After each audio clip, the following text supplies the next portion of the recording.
बिस्मिल्लाहिर्रहमानिर्रहीम। अस्सलाम वालेकुम नाज़रीन, एक नए व्लॉग के साथ आपकी खिदमत में हाजिर है। नाज़रीन, आज 18 मार्च है और आपको मालूम है आज पार्लियामेंट हाउस में एक इंतहाई अहम बैठक हुई है और उस बैठक के अंदर आज जो मुल्क की सलामती है, जो सिक्योरिटी के ख़तरात हैं, उन पर एक तवील ब्रीफिंग भी हुई है।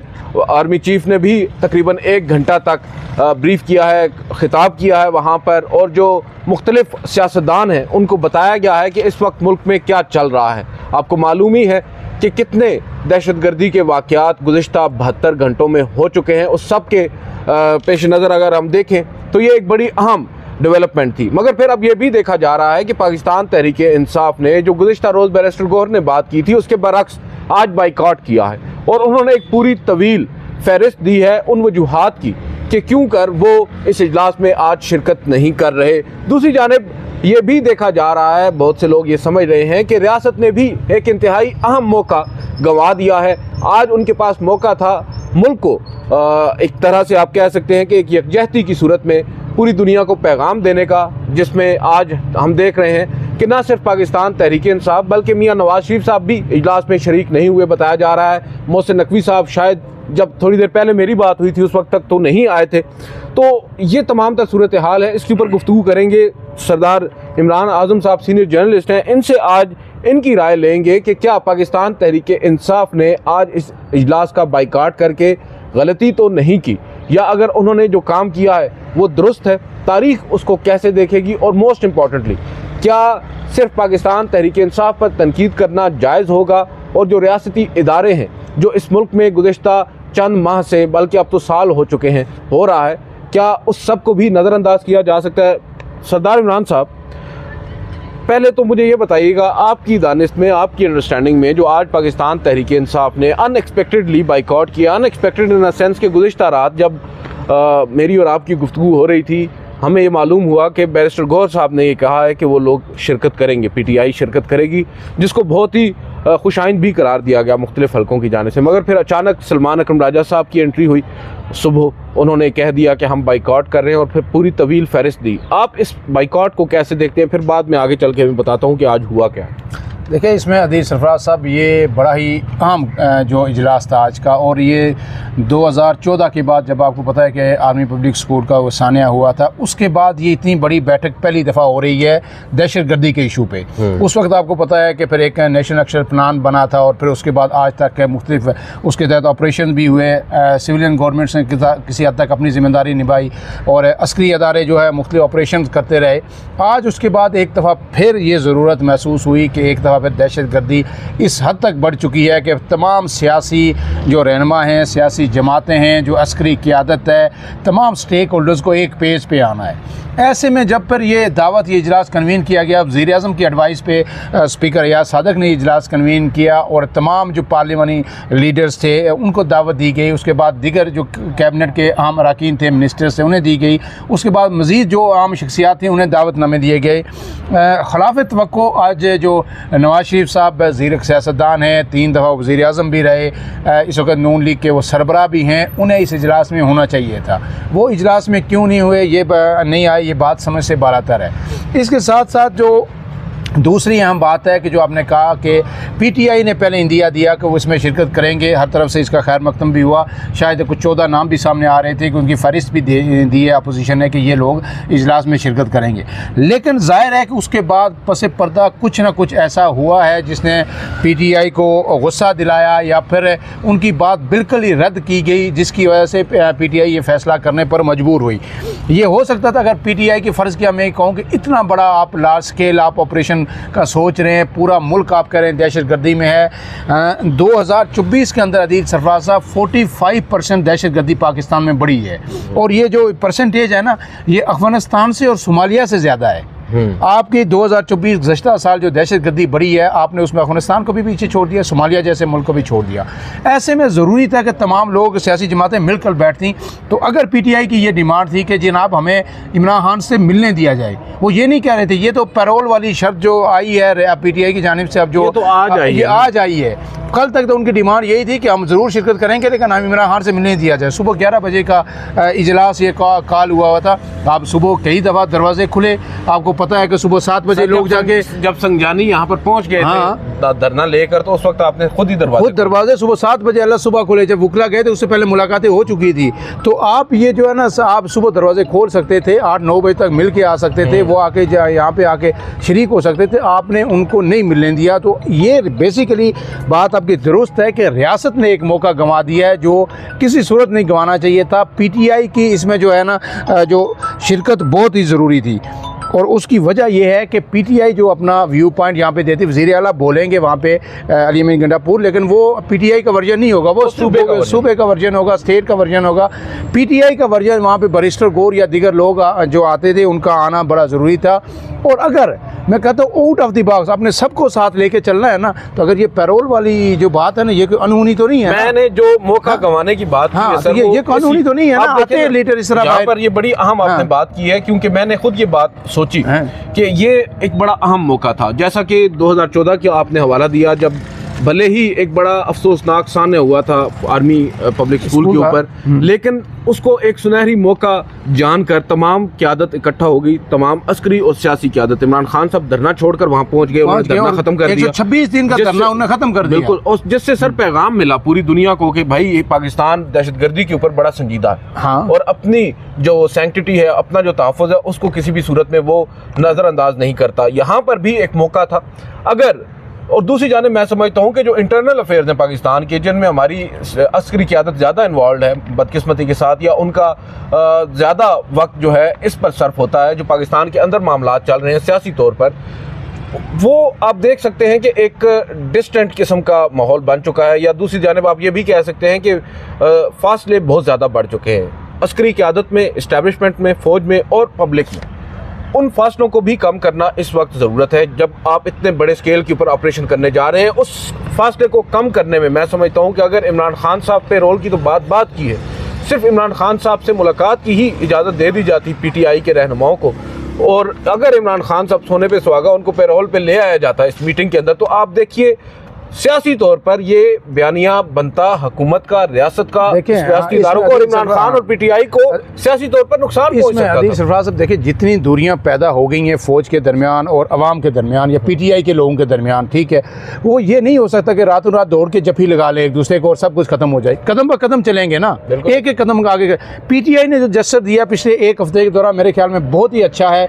एक बेहतर मिसाल कायम की है कि जो जितने ऑफिशियल ट्विटर उनके सोशल मीडिया अकाउंट्स हैं, उससे जो एक तरह का नेगेटिव, जिसको रियासत कह रही थी कि मवाद तशहीर हो रही है, प्रोपेगेंडा हो रहा है, उसको काफ़ी 50% तक कम हो गया। और उन्होंने ये भी कहा है कि हम इसको ख़त्म कर देंगे। हमारी तरफ से जो कम से कम जो ऑफिशियल ट्विटर हैंडल्स हैं उनके या प्लेटफॉर्म्स हैं, उनसे कोई ऐसा मवाद नशर नहीं किया जाएगा।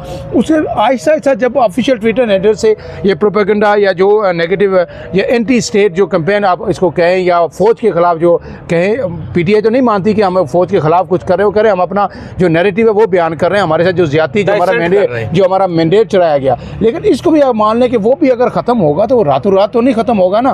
वो पहले जो ऑफिशियल ट्विटर हैंडल से ख़त्म होगा, एक मैसेज उनके तमाम कारकुनान को जाएगा, PTI के जितने सोशल मीडिया के फॉलोअर्स हैं इसके सबको, कि अब हमारी ये लाइन है। फिर आहिस्ता आहिस्ता वो होगा। PTI उस तरफ जा रही है तो आपको स्पेस तो देनी चाहिए ना। आप अगर पैरोल पर नहीं रहा करते तो सियासी कमेटी को मिला, आपने सियासी कमेटी की मुलाकातों के पाबंदी लगा दी, और आप कह रहे हैं वो आके इजलास में बैठ जाएँ और अमीन करके उठ जाएँ, जो हम ब्रीफिंग उनको दें वो कहे सर आप बिल्कुल सही कह रहे हैं, जो कह रहे हैं बिल्कुल ठीक कह रहे हैं, चले सर ऑपरेशन करें, बिस्मिल्लाह करें, एक और ऑपरेशन करते हैं। पहले वाले ऑपरेशन से कुछ निकला? जो इससे पहले रंग रंग के ऑपरेशन हुए, नए नए नाम से हुए, क्या हुआ? दहशतगर्दी ख़त्म हुई? आप जनरल बाजवा ये कहते थे, आखिरी बात, जनरल बाजवा, आपको पता है, आपने भी सुना होगा, जनरल बाजवा का हमेशा एक ही मौक़िफ़ होता था, वो कहते दुनिया हमसे सीखने आ रही है, हमने ये दहशतगर्दी कैसे ख़त्म की। मैंने खुद सुने उनकी प्रेस कॉन्फ्रेंसेज कि दुनिया हमसे सीख रही है, हमसे पूछ रही है कि आपने ये कैसे ख़त्म किया। अब बताएं ना दुनिया को हमने ये कैसे ख़त्म किया। हमने वापस गदों पर उनका सामान लाद के हम उनको वापस लेके आए थे। अब मलबा ये सारा इमरान खान पर डाल रहे हैं कि जी इमरान खान वज़ीर आज़म था। हमें पता है कि वज़ीर आज़म से कौन कितना पूछता है, शहबाज शरीफ से कितना पूछा जा रहा है, आज इमरान खान से कितना पूछा जा रहा था। अब जो मलबा जो है वापस फिर सियासतदानों पे आ रहा है। बहरहाल ये बड़ी आपने दिलचस्प बात की है।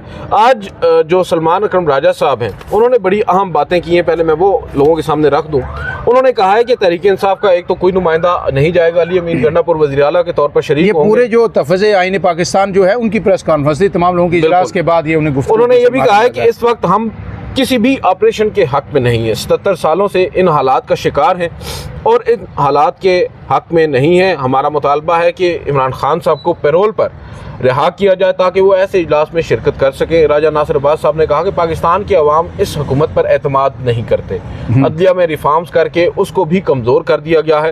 हालांकि उन्होंने यहाँ पर रिफॉर्म्स का नाम इस्तेमाल किया है। हाँ, इमरान खान को ऑन बोर्ड लिए बगैर जो भी फैसला किया गया वो अवामी फैसले नहीं होंगे, अवाम कबूल नहीं करेगी। उन्होंने कहा कि इस वक्त हम किसी भी ऑपरेशन के हक में नहीं हैं और फिर उन्होंने कहा है कि मुतालबा है रिहा किया जाए उनको पैरोल के ऊपर। हामिद रज़ा साहब कहते हैं कि हमने उस कमरे में बैठकर इन कैमरा इजलास का मुतालबा किया था। बलूचिस्तान के जिन इलाकों में दहशतगर्दी हो रही है उन इलाकों के नुमाइंदों को बुलाए बगैर हल नहीं निकल सकता। पीटीआई पीपल्स पार्टी ने मायूसी का इजहार किया है पीटीआई के आज के इस मौक़िफ़ पर। दूसरी जानिब जो इजलास हुआ है उसमें वज़ीर आज़म शहबाज शरीफ साहब, आर्मी चीफ साहब और अस्करी क़यादत है यहाँ पर पूरी मौजूद है। DG ISI, DG MO Maulana Fazal Rehman, chairman People's Party Bilawal Bhutto Zardari, वज़ीर आज़म आज़ाद कश्मीर, वज़ीर ख़जाना और वज़ीर आला के आर्मी चीफ इस वक्त जो है ना आर्मी चीफ का खिताब भी हो चुका है और ये ज़राए ये बता रहे हैं कि कम से कम 40 मिनट का खिताब आर्मी चीफ ने आज किया है इस कौमी सलामती कमेटी इजलास में। DG MO ने भी ब्रीफिंग दी, DG ISI ने भी ब्रीफिंग दी, उसके बाद आर्मी चीफ ने 40 मिनट से ज़ायद का खिताब किया। मुझे एक चीज़ बताएं, आज जब पूरी मुल्की अस्करी और सियासी क़यादत एक पेज पर थी, एक कमरे में मौजूद थी, अगर पीटीआई यहाँ पर मौजूद होती तो क्या पाकिस्तान तहरीक इंसाफ के पास भी ये मौका नहीं था कि उस अस्करी क़यादत जिसको वो ज़िम्मेदार ठहराते हैं मुल्की हालात के, मौजूदा मुल्की हालात के और उनके साथ जो कुछ हो रहा है उसका, उनसे डायरेक्टली आंखों में आंखें डालकर सवाल भी कर सकते थे? देखिए मेरे ख्याल में देखें अब दो मौक़िफ़ है। तो ये हम कह रहे हैं कि रियासत को भी एक कदम आगे बढ़ना चाहिए था, वो बात अपनी जगह सही है। अगर रियासत चाहती तो वो ले आते उनको, ठीक है। दूसरी बात ये है कि पीटीआई को भी अगर मुलाकात नहीं भी हुई थी तो एक सियासी मूव के तौर पर यहाँ पे आना चाहिए था। फजल रहमान अब गए हैं ना, तो आज देखिएगा फजल रहमान की बातें जो है ज़राए से हेडलाइंस बनेगी। फजल रहमान अपना मौक़िफ़ इस ऑपरेशन के हवाले से और जो कुछ फौज कर रही है, ठीक है, सियासतदानों को क्या बैठ के बातें करनी है, क्या सुनाना है? जो आज जाएंगे फौज को ही सुनाएंगे ना। फजल रहमान भी उन्हें सुनाएंगे और उन्हें बताएंगे या इनको सुनाएंगे, यही बात है। एक दूसरे के इन्हें कुछ नहीं करना। आज पीटीआई को कम से कम नुमाइंदगी के तौर पर एक बैरिस्टर गौर को या किसी को भेज देना चाहिए था। जो मौलाना साहब गए हैं, क्योंकि आजकल तो हमें नजर आ रहा है मौलाना और पीटीआई एक हुए हैं। हो सकता है ये बाहमी मुशावरत के बाद फैसला हुआ हो कि मौलाना साहब जाएंगे और वही पाकिस्तान तहरीक इंसाफ के भी तहफ़्फ़ुज़ात वहाँ पर रखें। हो सकता है, लेकिन हो सकता है मौलाना के जब जो है ना, मौलाना और तरह के सियासतदान है, हो सकता है कल से मौलाना के तहफ़्फ़ुज़ात एड्रेस होना शुरू हो जाए, तो फिर तो पीटीआई के हाथ मौलाना नहीं आएंगे ना। तो बात यह है कि हर बंदा अपनी सियासत खेलता है। पीटीआई को मेरे ख्याल में अब इंगेज होना चाहिए, पॉजिटिव चीज़ें हो रही हैं। क्योंकि एक बात अजीज सरफराज साहब, अभी तक कोई भी हिकमत अमली जो पीटीआई की है ना, पिछले 26 नवंबर से लेके उसने उस तरह काम नहीं किया। वो देखिए 26 नवंबर का एहतजाज हुआ, वो फायर बैक कर गया। उसके बाद फिर जो फायर बैक ही करना है, जब सीधी गोलियां तोड़े थे। बात सही है ना, उसे यानी गेन कुछ नहीं हुआ, कुर्बानियों के बावजूद जख्मी हुए, लाशें गिरी, हासिल कुछ नहीं, इमरान खान को कोई फायदा हुआ नहीं हुआ। उसके बाद कहा जाता है कि 8 फरवरी को भरपूर एहतजाज होगा, क़यादत केपीके की चेंज हुई, एक नया मोमेंटम पकड़ेगी पीटीआई, वो नहीं हुआ। फिर जो उन्होंने कहा था जनाब के हम बाइकाट करेंगे रेमिटेंसेस का, उससे बड़ा इम्पैक्ट आएगा, हुकूमत ज़िच होगी, इस्टेब्लिशमेंट ज़िच होगी और वो मुज़ाकरात की टेबल पे आएंगे, वो नहीं हुआ। अब चीज़ें जितनी अभी तक वो कर रहे हैं ना, वो बैक फायर कर रही है। बाइकाट का जहाँ तक समझ में आ रहा है, सुनने में आ रहा है कि फ़र्क तो काफ़ी पड़ रहा है। लेकिन नहीं, अब बात यह है कि अब जो है ना, कितना फ़र्क पड़ेगा। हुआ IMF से मायदा हो गया, $2 अरब और आ जाएंगे, इधर से कितना एक पड़ेगा, रियासत चलती रहेगी ऐसे ही, ठीक है। रियासत के साथ इसी तरह कहते हैं ट्रंप आएगा, रिचर्ड ग्रेनियल आएगा, फौरन नक्शा बदल जाएगा। लेकिन रियासत के साथ भी तो मामलात होते हैं ना, शख्सियात अहम होती हैं लेकिन इतनी भी अहम नहीं होती। तो अब ये जो सूरत हाल है, इसमें पीटीआई को मेरे ख्याल में हम कभी नहीं कहते पीटीआई डील करे, हम कभी नहीं कहते कि इमरान खान जो है ना नवाज शरीफ या उनकी तरह केसेस डील करके बाहर आ जाए। वो जो कहते हैं ड्यू प्रोसेस होना चाहिए, लेकिन पीटीआई सियासतदान पीटीआई के अंदर मौजूद है ना, वकीलों के हवाले पार्टी ना करें। हम ये कहते हैं सियासतदानों को मौका दे, वो रास्ता बनाएं, और इमरान खान भी थोड़ा सा उनको स्पेस दें। असल मसला ये असल मसला क्या हो रहा है इस वक्त है, बुशरा बीबी भी सियासतदान उन पे चढ़ के दौड़ती हैं, अलीमा खान भी दौड़ रही हैं पीटीआई के लीडरों पे।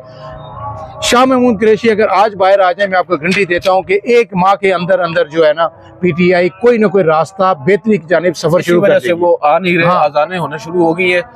नाज़रीन से इजाजत लेते हैं। नाज़रीन, आज के इस व्लॉग से इतना ही। आपने सुना सरदार इमरान साहब ने बड़ी दिलचस्प बातें की है और इन्होंने अपनी राय में ये बताया है कि भले ही पाकिस्तान तहरीक इंसाफ को वो निशाना भी बना रहे हैं और साथ साथ आज जो एक इंतहाई अहम मौका था उन्होंने गंवा दिया है, मगर पाकिस्तान तहरीक इंसाफ ने भी मौका टू सम एक्सटेंट गंवाया है। अगर आज वो इस इजलास में शरीक होते तो अपना नुक्ता हाले दिल तो बयान करते ना, हाले दिल खुल के बयान कर सकते थे। बिल्कुल बिल्कुल। चलें, बहुत बहुत शुक्रिया सरदार साहब। नाज़रीन, आज के इस व्लॉग से इतना ही। इजाजत दीजिए। अल्लाह हाफिज़।